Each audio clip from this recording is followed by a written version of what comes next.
အားလုံးမင်္ဂလာပါကျွန်တော်ကတော့ဒေါက်တာတင်လွင်ပါကျွန်တော်တော့ physics professor ပါအဲ့တော့ကျွန်တော်ဒီ 17 Global Preparation Center နဲ့ 17 Global Education ဒီကျောင်းကြီးမှာကျွန်တော်ကနာယကအနေနဲ့ဦးစီးပြီးတော့တာဝန်ယူလှုပ်ဆောင်ပေးနေပါတယ်အဲ့လိုလှုပ်ဆောင်ပေးနေသလိုနောက်တစ်ပိုင်းရတယ်physics နဲ့ပတ်သက်တာတွေအားလုံးကျွန်တော်ပဲကိုယ်တိုင်သင်ကြားပေးနေပါတယ်အဲ့တော့အပိုင်းနဲ့ခွဲရရင်တော့ကျွန်တော်တို့ကဒီO level ရှိမယ် now AS level A level ရှိမယ်ပြီးတော့ IB ရှိမယ် OSSD ရှိမယ်အဲ့ဒါတွေနဲ့ပတ်သက်တာတွေရယ်နောက်ပြီးတော့ငယ်တန်းတွေဖြစ်တဲ့ pre-GED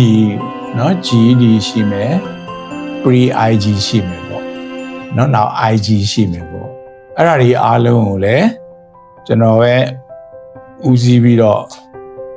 အဓိက physics သင်ကြားရေးအပိုင်းပါတဲ့အပိုင်းတွေမှာကျွန်တော်ကိုယ်တိုင်သင်ကြားပေးမှာဖြစ်ပါတယ်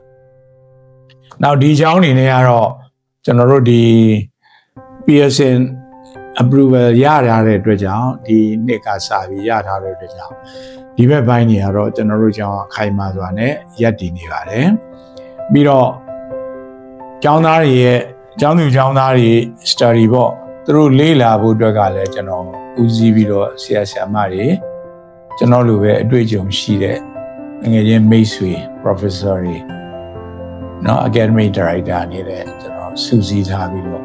တွဲပြီးတော့သင်မှာဖြစ်တဲ့ကြောင့်ဒီစာပေလေ့လာရင်းနဲ့ပတ်သက်လို့ကျောင်းသင်တဲ့ကျောင်းတွေဖြစ်တဲ့ကြောင့်ကြားထဲမှာကျောင်းကြီးပြက်ပြဲသွားမှာဘာညာဒီလိုစိုးရိမ်စရာကိစ္စတွေလည်းမရှိပါဘူး။နောက်ပြီးရင်ဒီကလေးတွေအောင်မြင်အောင်အတတ်နိုင်ဆုံးကျွန်တော်တို့ကနှီးမျိုးစုံနဲ့သင်ကြားပို့ချပေးမယ်အပြင်စောင်းမွဲဖြည့်ဆိုတဲ့အခါမှာလည်းစောင်းမွဲမေးခွန်းထဲမှာပါဝင်နိုင်တဲ့အထူးသဖြင့်အခက်အခဲရှိနေတဲ့ practical ဘိုင်းတွေကိုလည်းကျွန်တော်တို့ကစာတွေ့ရောလက်တွေ့ရောကျွန်တော်ကိုယ်တိုင်ပဲသူတို့ကိုသင်ကြားပေးမယ်နောက်ပြီးတော့ဖြည့်နည်းတွေเนาะဖြည့်ဆိုနည်းတွေအမှတ်ရအောင်ဖြည့်ဆိုနည်းတွေအဲ့ဒါတွေလည်းရှိပါတယ်စာသင်ရုံနဲ့မရပါဘူးအမှတ်ရအောင်ဖြည့်ဆိုနည်းတွေလည်းရှိပါတယ်အဲ့တော့ practical လည်းဖြည့်နိုင်အောင်လို့ကျွန်တော်တို့ကစီစဉ်ဆောင်ရွက်ထားတဲ့အတွက်ကြောင့်ဆရာဆရာမအင်အားတောင့်တင်းစွာနဲ့เนาะအချိန်ပြည့်စာတွေ့လက်တွေ့သင်ကြားနိုင်အောင်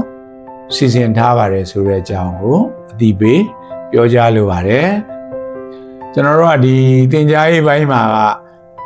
အဓိကထားသင်မှာကျွန်တော်တို့ AS Pearson AS ဆိုရင်ဒီစာအုပ်ပါเนาะ physics စာအုပ်ရှိပါတယ်ပြီးရင် AS ပြီးရင်ကျောင်းသူကျောင်းသား A level တက်ရမှာပါ A level တက်တဲ့အခါမှာလည်း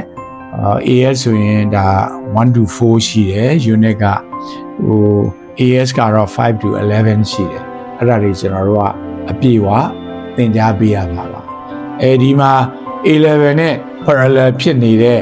နောက်ထပ်ခေတ်စားနေတဲ့ဘာသာရပ်က IB ပါเนาะ IB အဲ့တော့ Europe မှာတော့ IB ကအရန်ကိုเนาะ America ထိကိုပေါက်မြောက်ပါတယ်ဒါကြောင့် IB စာအုပ်လည်းကျွန်တော်တို့ထားတယ်ပြီးရင်သူတို့အောက်အဆင့်နေနဲ့ O level အတွက်လည်းကျွန်တော်တို့ကဒီ Edexcel Pearson ကိုသင်ပါပါအဲ့တော့ O level အတွက်က2အုပ်ရှိပါတယ်ဒီဒါကမိုင်းမှာအသုံးများပါတယ်သုံးများတယ်နောက်တစ်ခုက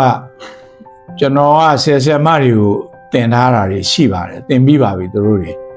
တော့တနိုင်ငံလုံးကဆရာဆရာမတွေကို online အောင် offline အောင်သင်ထားတယ်ဒီစာအုပ်လည်းသူတို့ကိုသင်ပေးထားတယ် AS လည်းသင်ပေးထားပြီးပါပြီအဲ့လိုပဲ